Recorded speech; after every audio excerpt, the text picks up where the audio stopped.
We're building up godly men for a better tomorrow. This is On the Edge with Ken Harrison, where we inspire men of integrity to put faith into action together. Just before we get into today's episode, we'd like to invite you to subscribe to our weekly devotional group.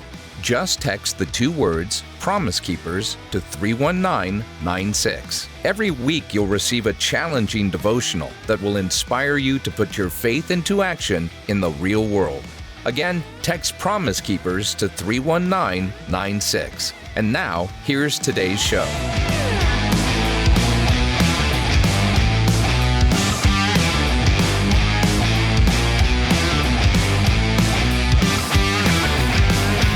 Kelly, you are my hero. How about that? You're standing up for all the stuff that we see on the news, and we freak out, and we're like, how can that possibly be happening? And you're the man on the front lines doing all the fighting. Well, in a way, I mean, I take it that we get to stand next to the heroes. I mean, the people who, the Coach Kennedy who goes to a knee after the football game and gets fired, right? When he was told, if you ever go to a knee and pray again as a coach, you're going to get fired. I mean, that's in the Constitution, right? If you pray, then you get fired. Isn't it? Yeah. Or the opposite of that might be in the Constitution. So, I mean, really, those guys are the heroes. I mean, we've got a new client right now, a woman who slowly went blind.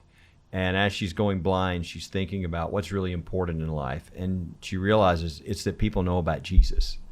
So as a blind woman, she now, with her cane how they push in front to see where you don't run into things, she goes across the street from her apartment to the public park to give people who want one, and she can't see anybody, so it's only if people come real near her or sit down with her next to the bench. She says, would you like a copy of the Gospel of John? And she's now been banned from the public park and the public library for 2 years.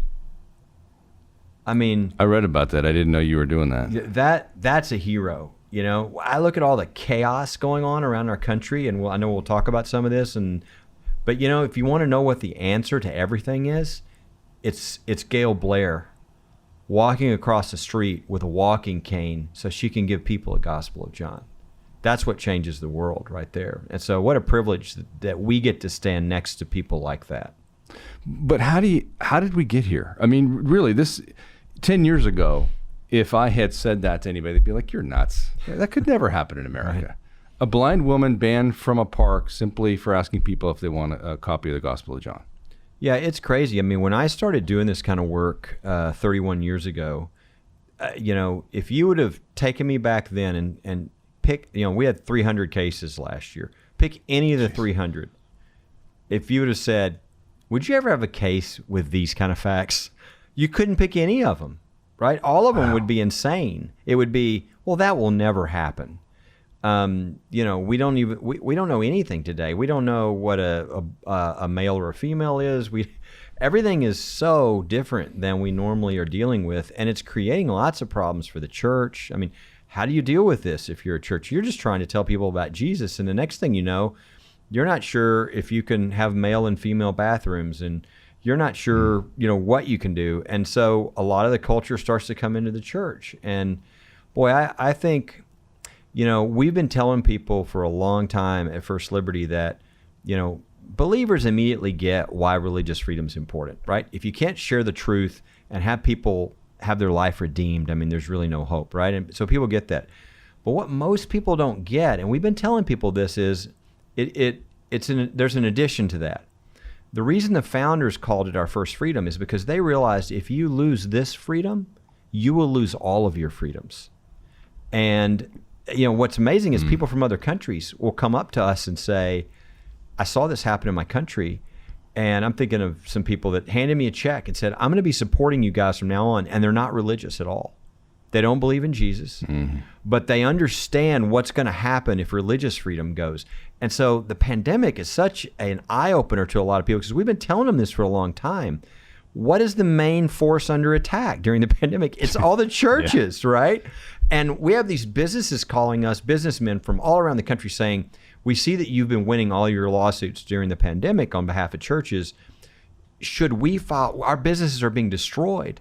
Should we file a lawsuit? And my answer to them has been, no, you shouldn't. And you have freedoms, but your freedoms don't even come near the freedoms of the church, because they have freedom of speech, free exercise of religion, freedom of assembly.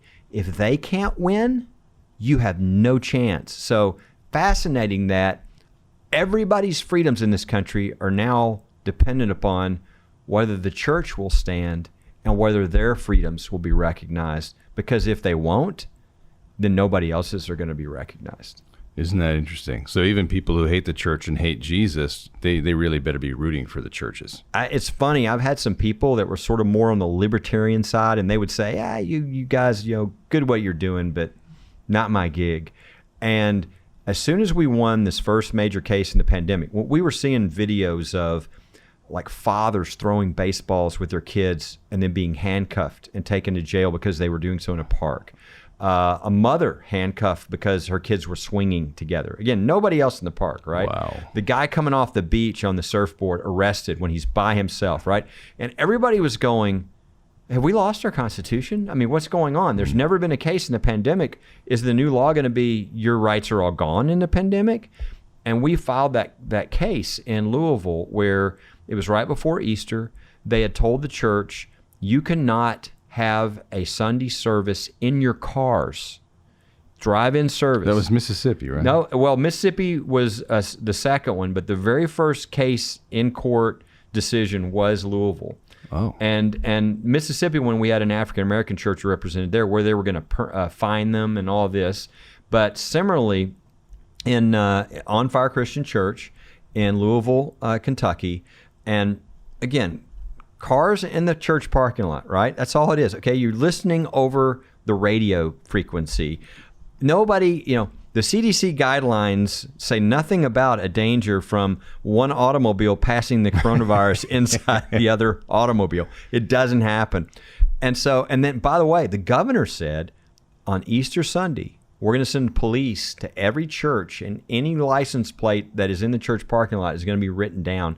Then they're all going to be met with police at their homes, and they'll be quarantined. I mean, so it was like something from China or some other country. It's George Orwell time. Yeah, and we filed the lawsuit. We got a great judge, Justin Walker, federal judge, and I mean, he just laid the wood to him. I mean, he just said, you don't know what country you're in. This doesn't happen in the United States of America. He said, this country is built on religious freedom and a strong, strong decision. And again, this is kind of getting back to the question you asked me.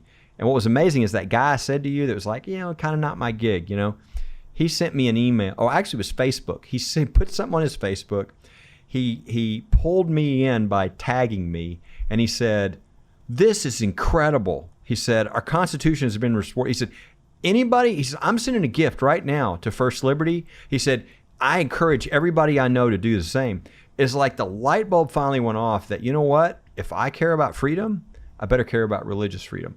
And it's just, I've had a bunch of people come up to me. We had an event in the last few weeks. They say, you've been saying that for years, and I kind of understood it, but man, do I get it now. I'm seeing it happen right in front of my eyes. And I tell you, the positive thing that's been neat is I think we've won like 10 lawsuits in the pandemic. Every time we've won on behalf of the church, within days or maybe at the most at a week, everything else starts to open up. Is that right? Businesses, everything else. It's fascinating how the church leads the way on this. And so that's sort of the big challenge. Like if you're in California or wherever, what are you going to do as a church? Are you going to let them shut you down? Are you going to let them tell you can't sing? It's a real challenge for a lot, because churches are trying to be cooperative. They want to be helpful.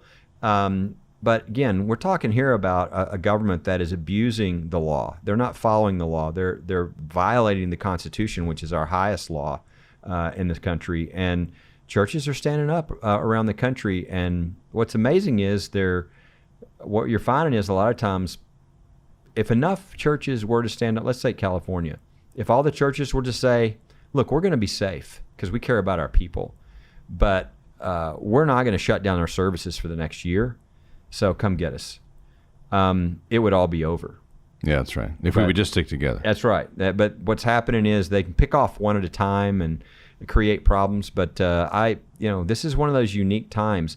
We're in a battle right now, and again, we won our lawsuits, but the problem is a bunch of other lawsuits were filed that weren't necessarily as thoughtful or as appropriate, maybe filed in the right place, wrong place, wrong time, whatever. It's a mess right now on what the law is, and so we're praying we get the right case to the Supreme Court and clean all this up. But right now, we're in the middle of a battle over whether the government controls our churches.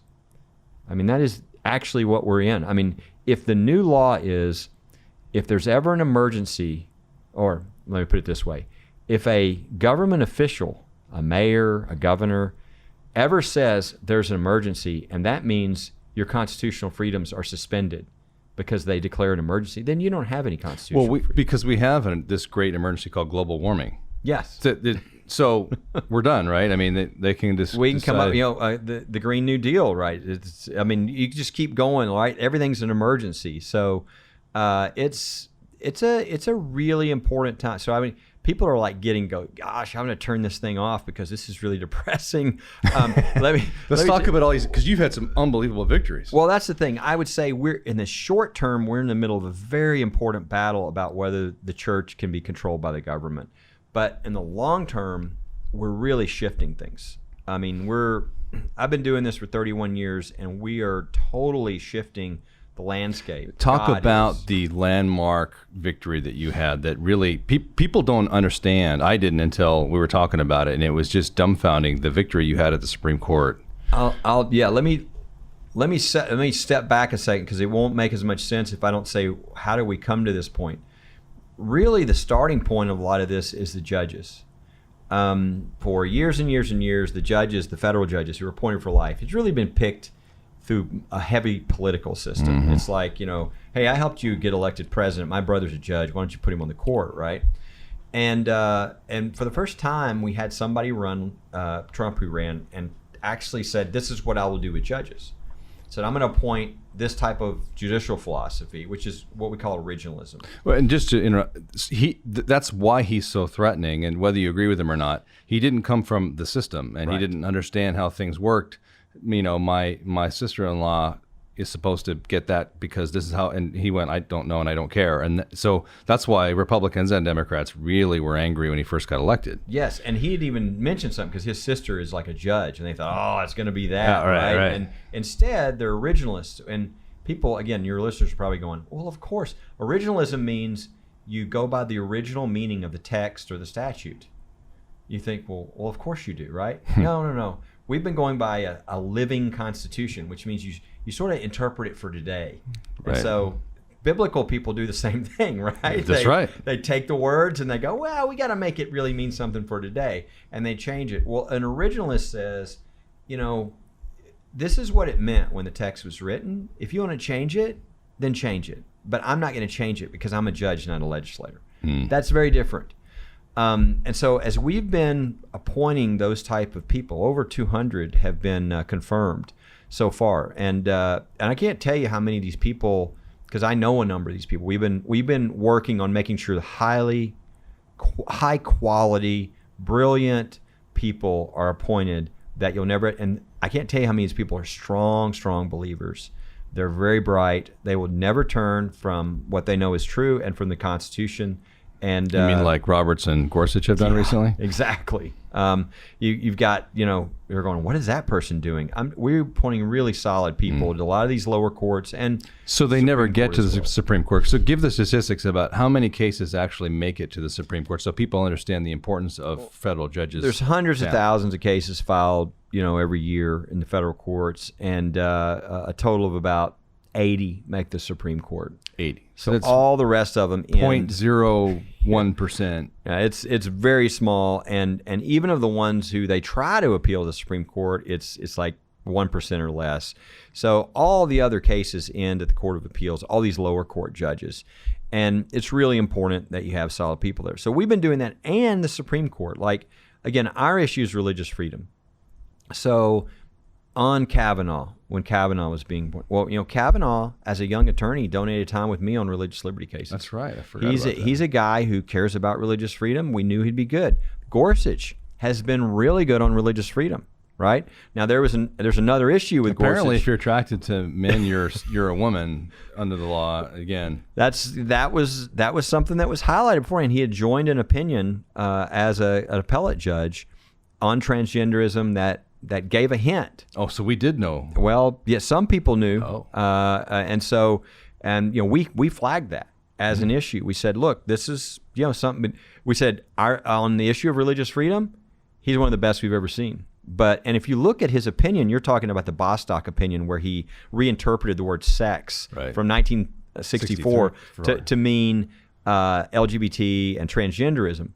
In that same opinion, he just puts 2 paragraphs in just out of nowhere. They're really not necessary, but he said, by the way, I want to note that this decision has no religious liberty claims, because when there are religious liberty claims, that's a right that is a paramount right under our Constitution and under the statutory law. So what does that mean? I think he's sending a signal that when this new thing he just created, this new definition of sex, runs into religious freedom, I think he's sending a signal that he thinks religious freedom still wins. Trump's, okay. But now, joy, we get to fight all those battles because of that opinion. So a lot of people are very disappointed in that, obviously.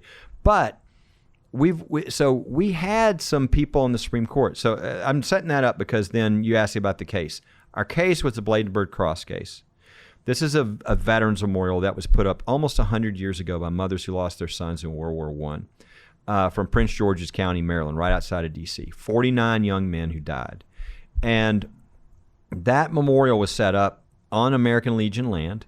It's a cross, has their names on a big plaque, and says "For the dead of all wars." It's just So it was on private land when it was originally erected. It was, but it's outside of D.C. So as the roads were built around it, the state took over the land, so for health and safety reasons.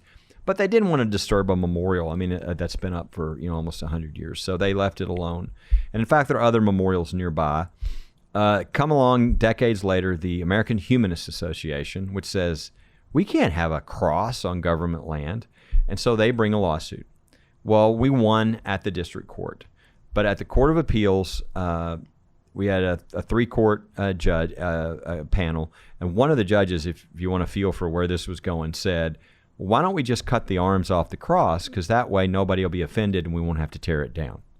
And so we thought, oh, I don't think we've got that judge. And we lost 2-1. It was two Obama-appointed judges went the wrong way in our opinion.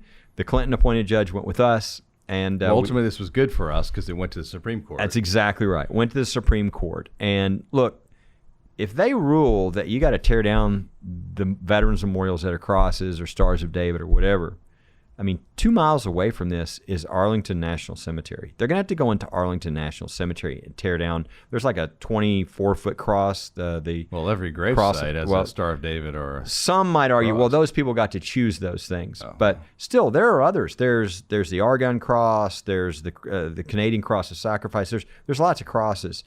And so we felt like going into the Supreme Court, we thought, I just do not see the court saying we're going to start this war against all of our veterans memorials and our crosses and our Stars of David and all this all over the country. And we looked and we thought, again, the judges are changing. We now have 2 new justices on the Supreme Court. There was a case 50 years ago called Lemon, aptly named, by the way. Just a horrible case. In the 1960s and early 70s when you had a liberal court. Was awesome, wasn't it? Yeah. And they said, well, the establishment of religion, which is in the Constitution, it said, First Amendment says Congress shall make no law respecting an establishment of religion. Now, we all know what that really meant. They didn't want there to be a national church that everybody had to support that then would take away their freedom. Which is what most countries in Europe have. That's where they came from. They came from England. They came from that. They didn't want that. Well, 50 years ago, this Lemon case said, no. It means a lot more than that. And they created all these. It means separation of church and state. It means offended observer status, which means if you're offended by something, you can now bring a lawsuit. You usually cannot bring a lawsuit because you're offended, because we would have unending lawsuits, right? The only exception is if you're offended by religion, you can bring a lawsuit. And so our whole lives, Ken, we've seen attacks against nativity scenes at Christmas, menorahs, a Ten Commandments monument, any religious That symbol. all came from Lemon. It all came from Lemon, not the Constitution. And so we've had this sort of hostility to religion our whole lives. This is what we've seen. The government's kind of hostile. Now, the founders, I think, would come back and go, what are you doing? You know? By the way, this is Promise Keepers. You can say Founding Fathers on the show. and so it's been really bad. But you know, there are 50 years and tens of thousands of precedents citing this. So, but we knew that we now had 5 justices who at least their goal is to always find out what is the original meaning of the text. And what I just described to you was not the original meaning. So we said in this case, we didn't just say, hey, don't tear down the Veterans Memorial in Bladensburg. We said, you need to stop applying Lemon because it's... So you went the extra mile. We did. We went for the... You know, we could have gone for the bunt single and won the game. Right. We went for the grand slam. Wow. And the good news is the decision came down 7-2. 7-2. In our favor. But on the issue we really were fighting for, Lemon, 5-4. 5 of the justices said, we're not applying Lemon. It's not any good and we're not applying So it's out. It's done. And so... You know, they didn't say it specifically. I think they were being nice to their liberal friends on the court, so they didn't say officially Lemon is dead. But there have been a number of cases following Court of Appeals cases, and they're all saying Lemon is dead because it really is. They said we're not applying it. It's no good. So that changed. I mean, that's going to have an effect. Now the nativity scene on the public land can likely stay. We've already got that lawsuit going, right? I love it. You know, it's going to change. I mean, every time you used to go in public and you see something religious and everybody kind of cringes like, is this okay? It's going to take a while, but that whole feel is going to change. Our culture is going to change because the law is going to say, well, of course it's okay. You know, is the government forcing you to do something religious? No. Okay. Well, then we're all for religion. Today's episode is brought to you through the generosity of Waterstone. For nearly 40 years, Waterstone has assisted givers in supporting their favorite charities, like Promise Keepers, by crafting customized, innovative giving solutions. Waterstone gift strategists stand ready to create your personalized charitable plan, utilizing business interest, real estate, appreciated assets, charitable trusts, giving funds, and more. These donor-specific giving strategies allow givers to bypass capital gains taxes, receive a fair market value charitable deduction, and have tax-free growth for years to come. Prioritize income, minimize taxes, and optimize your giving with Waterstone. Find out how to give and receive the most from your assets by visiting www.waterstone.org. And now, back to today's show. We all have these stories. I remember when my son Hunter was little, and my wife Eliette bought a bunch of cross-shaped suckers for Easter. And they weren't overt, they were just cross-shaped suckers. And so he went and gave one out to all the kids, and the teacher saw them and confiscated them all because they were shaped like crosses. So that kind of crap, it'll take a while. It should stop. Yes, and it's that's awesome. And that's the way I put it to people is it's like for 50 years we've been going in one direction, in a bad direction, a hostility to religion direction.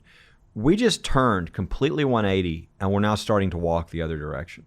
We still have to build that out. We have 50 years worth of garbage to undo, but right? I'm telling you, if you'd asked me 4 years ago, can you get rid of Lemon in your lifetime? And I've been doing this for 31 years. I would have said no, but we can chip away at it. Well, we're in the process of destroying it. And it's the same thing on the free exercise clause. Free exercise, everybody thinks, well, of course, the free exercise of religion, it's basically been neutered for 30 years because of a bad decision handed down called the Smith decision. And again, if you had asked me, 4 years ago, can you get rid of it? I'd have said, no, I mean, probably not in my lifetime, but we can start to kind of make progress and chip away at it. Well, we're in the process maybe now of really completely throwing it out. The best example is the case we mentioned earlier, the Coach Kennedy. Coach Kennedy's 20 years in the Marines. State of Washington. Yeah, right? state of Washington, right outside of Seattle in Bremerton. And he made this promise to the Lord before, and he will be the first to tell you he's not exactly a biblical scholar or really. I mean, he's very funny, but he watched this Facing the Giants movie right before he went to coaching, and if people haven't seen it, it's about Christianity and coaching and all this. And he made a commitment to God. He said, after every game, when everybody goes to the center of the field and they, slap each other on the back and say, good game or whatever, he said, the first thing I'm going to do is I'm going to go to a knee and I'm going to thank you for the privilege of coaching these young men. Wait, go to a knee? That can't be controversial. Yeah. And this is before it became popular, right? And it creates a great juxtaposition right now. You can go to a knee if it's during the national anthem. Right? Yeah. But you can't go to a knee if you're going to pray. And that's what he did. He did that for 7 years until somebody went to the superintendent and said, hey, that's really neat what your coach does. He's like, what? The next thing you know, there's an investigation. And then the next thing you know, he gets a letter saying, if you go to a knee again, you'll be fired. Amazing. And he's a Marine. Yeah. He said, I didn't fight for these freedoms to turn and run the first time, and he went to a knee. And I'll tell you one of the stories that hadn't been really told much publicly, so you'll get it on your podcast, is one of the really cool things is he didn't want his players to be around him in any way, because this is just him. And so he waited until they were singing the fight song. So they were turned facing the stands. He wanted to make sure he's by himself, which he tried to do before anyway. So he goes by himself. He's only on a knee for like 30 seconds, right? But as he's down there, he kind of felt something, and he felt people around him and he thought, oh no, the kids have come. I don't want them to get in trouble, He opens his eyes. It's the other team, and all their players have surrounded him. They've got their arms around him, and they're praying. How awesome. And I thought, if anything is America, that's it right there. And so that's what he did. Well, they fired him, right? Just like they said they would. We filed a lawsuit. Unfortunately for him, he lives in the Ninth Circuit, which is in San Francisco. Although that's getting better, thanks to you. We're real close to flipping the Ninth Circuit. But he got a decision that said, I kid you not, that basically, well, it's not basically, this is what it says, is that coaches are not allowed to pray in public if anyone can see them.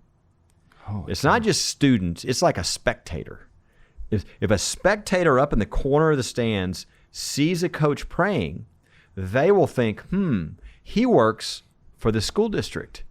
And therefore, the school district must be telling me that I need to pray and accept his religion. Right. And therefore, this violates the establishment clause. Leftists always assume people are idiots. So we go up, we get that decision, and so we go to the Supreme Court. And again, as we talked about earlier, Supreme Court takes, less than 1%. So the chances are they're going to say cert denied. Cert denied means no comment on your case, just it's over. So we're praying, Lord, no cert denied. We know the odds are against us, but don't do it. And then we get this notice back, cert denied, and we're like, oh, this is horrible. And they said, wait. There's something really unusual. They get 8, 9, 10,000 of those a year, so they don't comment on their cert denied. Right. This one had a concurrence by the 4 conservative justices saying, this is only cert denied for now. Go back down. There's some facts we want developed. Then come back. And they said, by the way, we find the Ninth Circuit decision below very troubling. And then they add this thing to the end. And this is the thing that it shocked everybody in the religious liberty community. It said, by the way, we noticed that the first claim to reach us in this case is a free speech claim, not a free exercise of religion claim. Maybe that's because of this Smith decision that has caused so much damage to religious freedom over the last 3 decades. Wow. But we haven't been asked to review that decision yet. So hold your hand, Mr. Attorney, and tell you how to win this case. So they sent a really strong signal that, And where are you at now with that? Well, we went back down, got another decision. Coaches are not allowed to pray in public. We're now up to the Ninth Circuit, again, which is not exactly a friendly circuit, but we'll see what happens. Now, will you end up with the same 3 judges, or could there be different? It could, but it's highly likely it'll be the same. To tell you what kind of luck we got, we had two. The way the Ninth Circuit was at the time was there's 29 judges on the court, and there are 19 liberals and 10 conservatives. Is that now? That was then. Okay. It's now 16-13, so you flip 2 and you flip the which, if let's say Trump were to win again, it would flip. And I can't imagine, but California would be underneath a conservative federal court of appeals circuit. I mean, it would result in all kinds of interesting things happening. So let me ask you a couple questions. How important to you is it that Trump wins the re-election?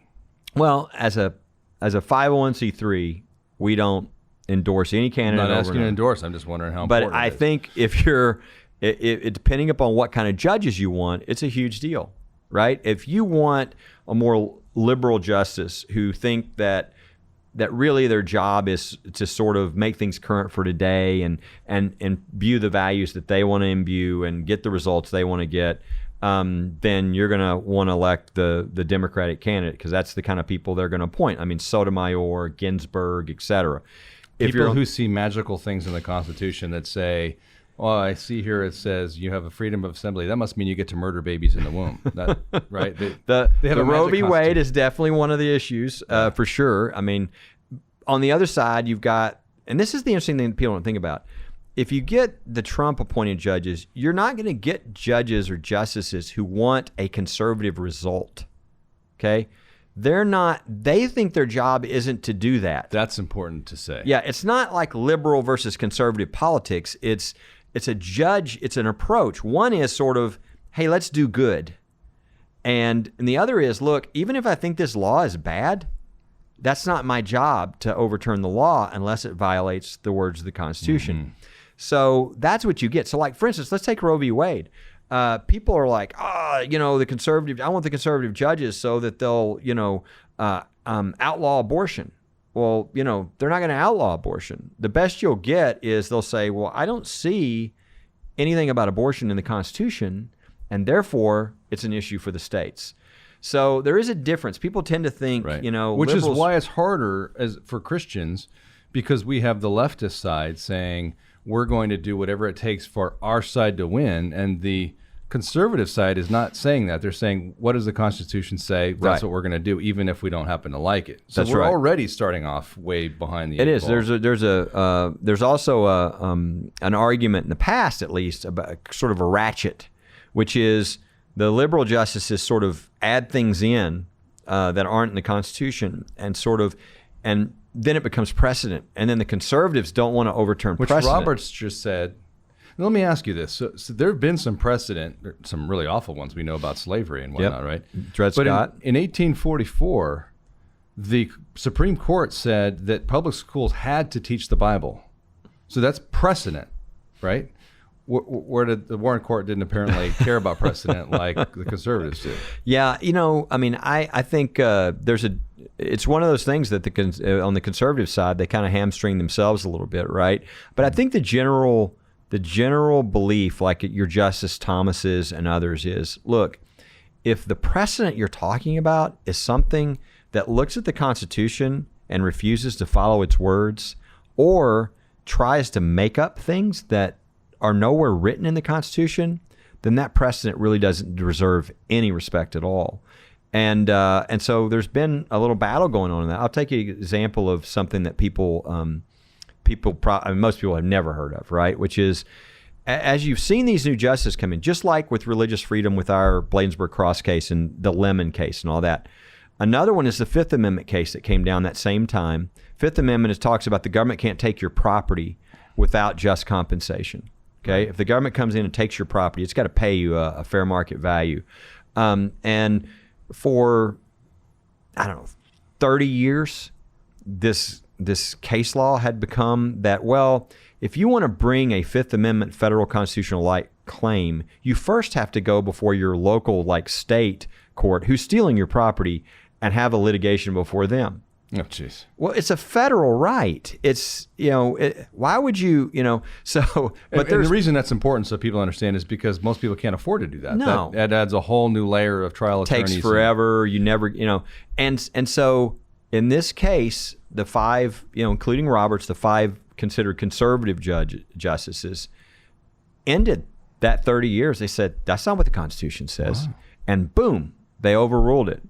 And then on the liberal side, they were screaming, "You just ignored all this precedent, right?" And so that's what I say. Long term, again, Roberts has done some weird things at the end of this term.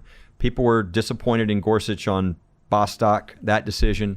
But if you look at the direction of the appointments and where these are going, these justices, these new ones, the 5, again, they think their job, and they might disagree, but they think their job is to find the original meaning. What is the original meaning? And guess what that does? It takes them back to the Constitution, what the founders really put in place. Religious freedom, free speech, all those things. So the direction, the way I've put it before, Ken, is it's like if you were watching the water drop on the Continental Divide, it could be just barely on this side, and it just switched, and now it's just barely on the other side, but it's going a very different and far away place than the other side was going. So it doesn't look like much yet, but it's a directional change. And again, our case, the cross case, is a great example of, probably wasn't talked about a whole lot. I mean, the veterans talked about it, but it's a huge change for our culture and for the openness to talk about Christ, right? If it's not okay to have religion in public, then people tend to kind of pull back themselves about whether they talk about their faith, whether they share their faith. This cultural change could really make a difference. And so I've been telling people, I really believe this, we are at the beginning of this change, but every American, if we do our job right, and we're going to try to, every American is about to have more religious freedom than they've ever had in their lifetime. Wow. Why is this happening? Why is God doing this? I don't know. Is it because there's going to be a revival? Maybe. Or is it because it's going to be so hostile that we're going to need the protection? Why did he bring back Promise Keepers at the same time he is having all these victories? Amen. I'm going to ask you in a minute about some important cases you're working on now, to the extent that you can talk about them. But just briefly, from a personal standpoint, I mean, you are incredibly well connected. I mean, you can call up the president if you want to. He comes to you when he wants to get guys on the Supreme Court or even the federal courts. You could have the huge penthouse in New York City and be a partner in a law firm. And I mean, you could have all that stuff. Instead, you're a 501c3 trying to get donations so that you could fight for freedom. But what is it that's caused you to be so bold and to sacrifice so much material gain for this? Well, I mean, this is what God's called me to do, right? That's a profound answer. There's nothing better. You can, when I talk to young people, and it's like, especially Christian young people, and they're like, I want to make a difference.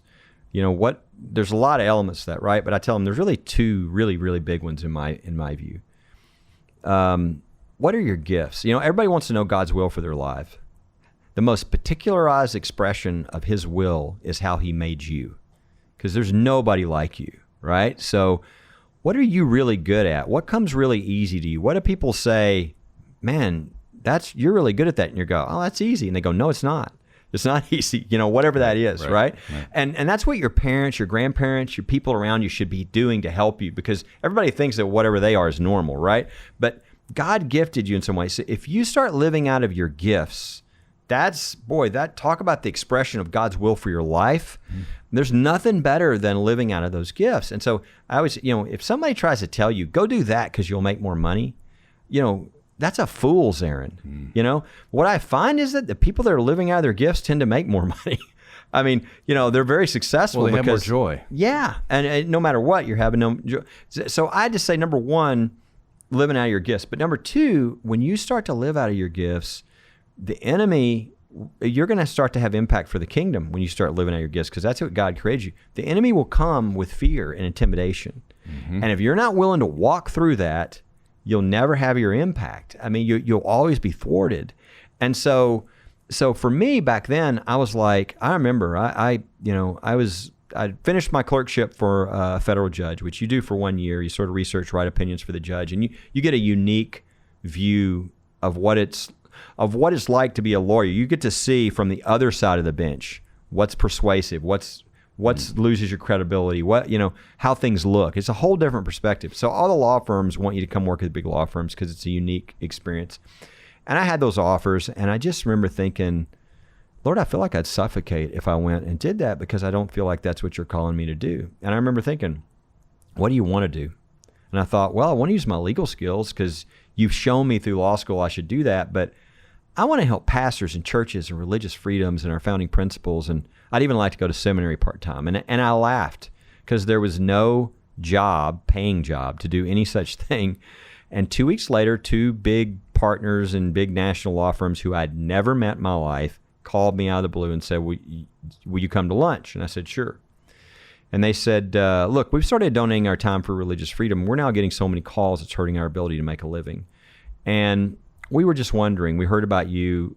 Would you be willing to come on, do legal cases, help pastors, churches, religious freedoms, and our founding principles? And you can even go to seminary part-time if you want to. Wow. So being a dumb young 20s, I said, let me pray about it. Like that wasn't an answer to prayer. And next day I said, I think that was an answer to prayer. And so their question was how much you need to live on. I was making $28,000 as a federal clerk right then, And so they pitched in out of their pocket and we got started and started a nonprofit. And 31 years later, First Liberty is now the largest legal group in the country that all we do is religious freedom. So it was a God-created thing. And I just feel like, I remember another experience, I think 6-7 years later, I just argued my first case at the Supreme Court. And how scary was that? It was the scariest I've ever been was in the lawyer's lounge waiting to be called into the room. But the first time I was ever on TV, I remember sitting in the green room like, I got to get out of here. Yeah, it's that. But here's the thing, and every guy listening to this is going to understand this, or every person who competed in athletics. As soon as the other guy got up to make his argument, I remember thinking to myself, I'm not nervous at all. Let me up there. I'm going to destroy this guy. That's what you're thinking, right? You're in competition. Right. And so it was great. But I remember, when you are living out of your gifts and you've prayed a ton, you've prepared a ton, you worked a ton, right? And you do that thing, whatever it is. And that's what I did.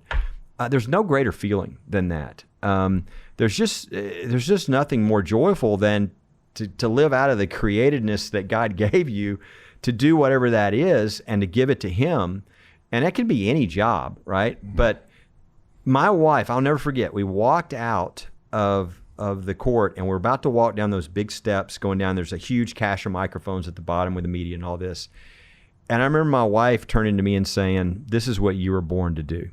And I thought what to myself, great affirmation. I thought, I would have missed all of this if instead of listening to the Lord, I'd have said, what firm can I go make the most money in? And I thought, what a loss that would have been to not. And by the way, I'm not saying it's wrong for people to make money. I mean, people that are good at that, man, make some money because you got to give it to groups like ours and others to make it happen. So everybody needs to follow that giftedness, whatever it is. But for me, I could have really missed it. I mean, your family. I mean, you can imagine, love my mom, but she's like, what are you doing? You did so well. Why aren't you going to, you got these incredible opportunities. She's like, I'm not so sure this is a great, now she loves it. But back then it was like, you want to protect your kids and all this. And so I just think the key is, I mean, people say, oh, you sacrifice so much. I don't feel like I've sacrificed anything. I really don't. I feel like God gives me everything I need. And I get to do and have such joy in what I do. It's such a privilege. I mean, that's it's not a $5,000 suit, but that's a nice suit.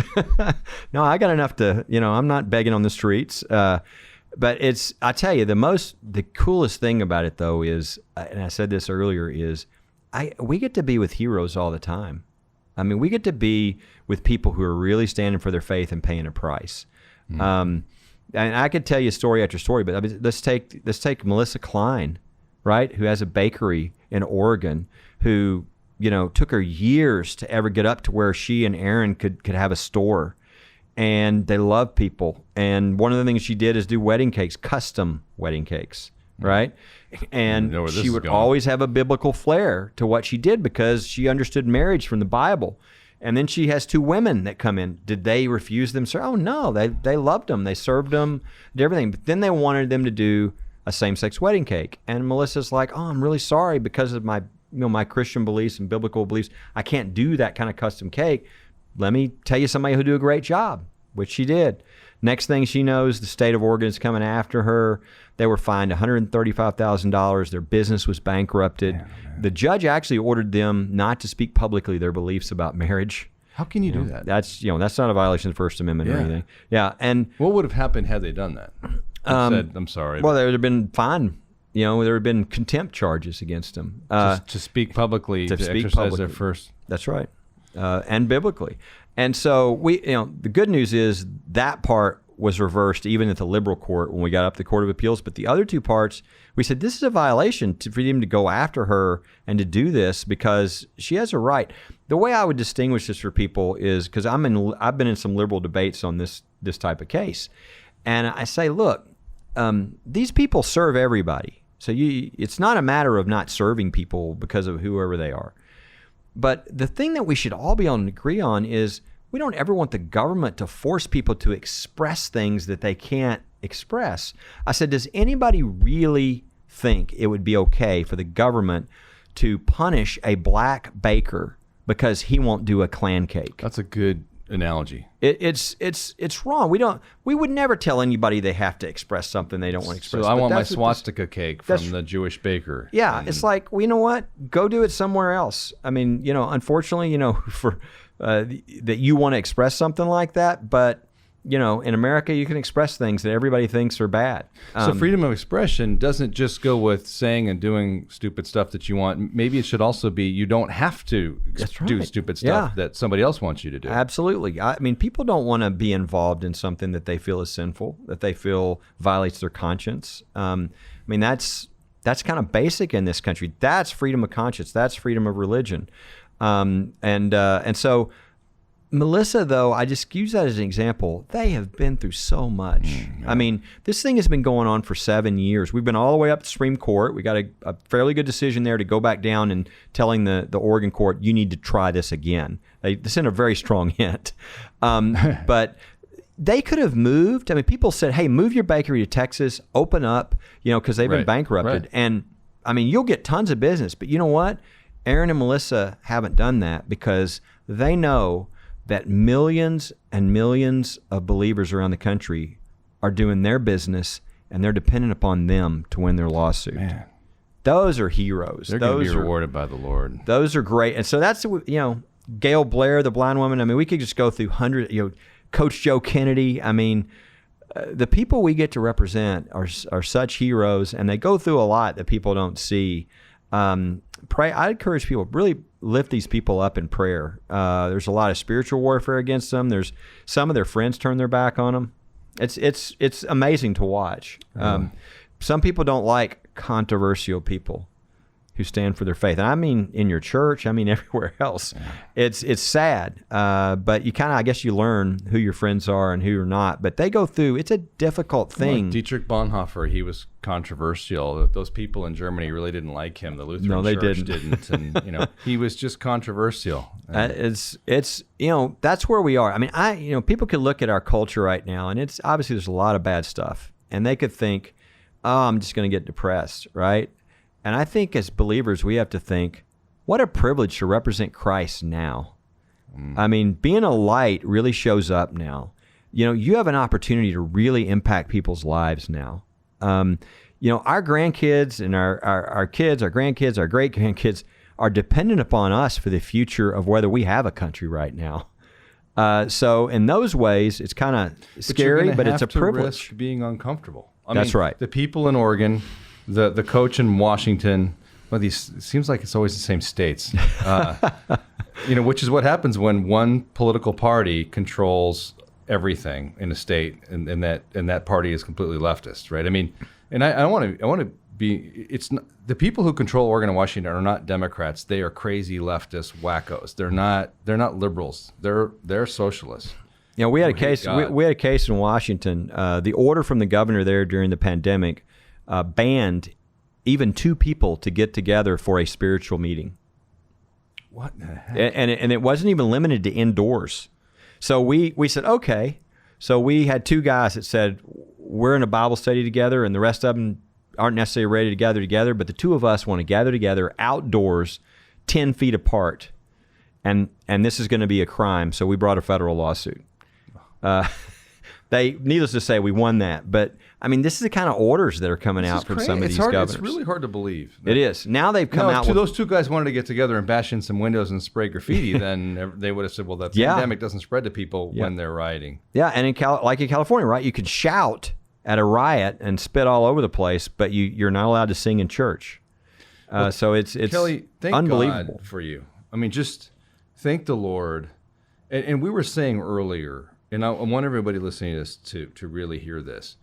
We've got to stick together. Yes. Because Rob McCoy in Thousand Oaks, who's having church, and he was going to go to jail for having church, and John MacArthur. Yeah. But they're standing out because no one's joining them. Yeah. If all the churches of Southern California said, we're having church, let's go, come arrest us. There's 50,000 churches or whatever the number is in California. Yeah. Come on. And then the government would have to back down. It's as long as we seek our comfort first and say, well, it sucks to be that guy, but I'm going to keep my head down, and he should have kept his head down. As long as we have that attitude, they're going to pick guys off. But if we start joining you with our finances, if that's what we have as our ability, with our voting, by educating ourselves as to who we're voting for. We're not telling people vote Democrat or Republican. We are telling people to vote for people who understand religious freedom, the Constitution, and for crying out loud, understand the importance of life. Stop voting for anybody who ever supports abortion. But if we start sticking together, there's 60 million evangelical Christians in America, just talking from a governmental standpoint. Absolutely. And I tell you, one of the biggest problems is people are fearful because they don't have information. They don't know what their rights are. They don't know that people are winning these cases. I'd encourage people, go to firstliberty.org. Make sure you're getting the email that goes out once a week. I want people, because people listen to this and they go, what can I do? I'm not a lawyer. Well, number one, you can pray for these cases and these people, and you won't know about the cases or people if you don't have a connection in somehow. Number two, I want you to be sort of the Paul Revere. I mean, you can take this information in your community and say, I know about freedom, and you can stop things. You can educate. What you're going to do is empower other people to walk more boldly in their faith when they see that there are these freedoms. These people we won 90% of our cases last year. We've done that for 20 years in a row. We've got over 300 cases last year. Wow. Okay. Religious freedom is still in place in this country if people are willing to live it out. And so people can do something. They can pray. They can spread the word. They can get involved themselves, and however they can support. I've spoken at churches before where when I came back a few years later, and I didn't say this, but one of the pastors is now a state representative. Awesome. And one of the other guys in the church is on the city council. And that wasn't even that was just God saying, here's a way you can take your witness into government and make a difference. So a third way, get involved in local politics. Yeah, get involved, do something. I mean, at the very least, maybe you see some believer running for office, go help them. What's really sad to me is a lot of times there'll be a person from a church that says, I'm going to do this. I know it's going to be a sacrifice. I know people are going to hit at me and all this. And then you have these churches that go, well, we don't get involved in politics, so we're not going to support this guy from our church. It's like, support them. I mean, go volunteer for their campaign. If you believe in who they are and what they stand for. The founders, there's actually some great stuff. David Barton, our friend, I've seen a talk on this before where the founders talked about that's how you should pick your political leaders. The church should call out from their own group who are the ones that have the greatest character, the greatest, because, kind of like the deacons and all these people, right? The church can know their own and then say, these are the people that need to run for office and get behind them. Wouldn't that be a better country if we had that kind of a process to pick high quality people and have them run for office and be public servants? Well, you've been incredibly gracious. I know you got wars to fight, right? Like now, at this moment, you have an important place to go. So God bless you, man. And thank you for what you're doing. And I hope we don't ever have to represent you, but we're ready. I have a feeling that's coming. See you, brother. You too. Thanks for listening to On the Edge podcast with Ken Harrison. For a lot of you, this is our first time meeting, and I want to tell the men listening about an organization I'm the current chairman of, Promise Keepers. Promise Keepers is an organization founded by Coach Bill McCartney that's led men across the world to a saving relationship with Jesus Christ. Promise Keepers is calling men back to courageous and bold servant leadership. To learn more and get involved in the mission of Promise Keepers, visit promisekeepers.org. Follow on social media or download the Promise Keepers app on Apple Store or Google Play by searching Promise Keepers. Through the Promise Keepers app, you'll receive access to devotionals, Bible studies, and other great articles and video content, and a community to build friendships, lead your family, and become transformative leaders. See you next time for On the Edge with Ken Harrison.